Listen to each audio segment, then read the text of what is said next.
otu kọmishọn na-achịkọba ma na-elekọta ọchịchị ime obodo na steeti a anatago nkwanye ugwu dịka otu kọmishọn ọchịchị ime obodo kachasị eme nke ọma n'iji ICT wee lụọ ọrụ.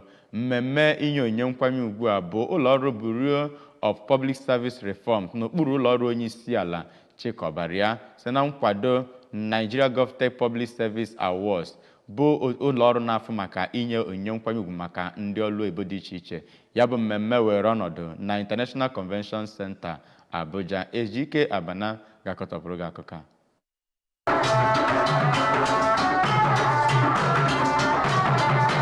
Kọmishọna na-ahụ maka ihe a na-eme n'okpuru ọchịchị dị iche iche na steeti a bụ Maazị Tony Collins nwa bụ nwanne onye isi oche Local Government Service Commission Chief Vincent Ezeaka natara ya bụ ntụrụugo maka ezi ọrụ ha. Onye isi oche otu kọmiti nchere oge Agụata Dr. Chibueze Ọfọbụike bụ onye nke nwetakwara nzere. TET Fund, NIMET, NIMASA, FRSC, JAMB, ICPC na ndị ọzọ bụ ndị enyegara onyinye nkwanye ugwu dị iche iche. Ka ọ na-agwa ABS okwu, Maazị Nwabụnwanne kelere Gọvanọ Soludo maka ohere ọma o nyere ya iji wee jere steeti a ozi ma kwekwa nkwa na ọ ga-aga n'iru n'ime nke a. N'okwu ha dị iche iche, Chief Ezeaka nakwa Dr. Ọfọbụike bụ ndị kwuru na o nwere ọtụtụ ihe ewebatagoro n'ihe gbasara etu esi were achịkọba ụkpụrụ ọchịchị dị iche iche na steeti Anambra ma kọwaa na ha na-agbadosi nnọọ ụkwụ ike na nkwa Gọvanọ Soludo kwere ndị Anambra oge ọ na-achụ nta vootu.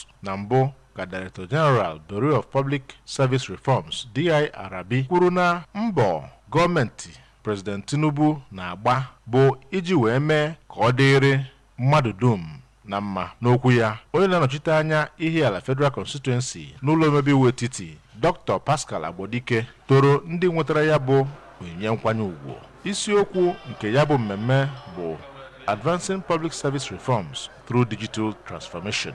Ejike Abana maka akụwa ABS.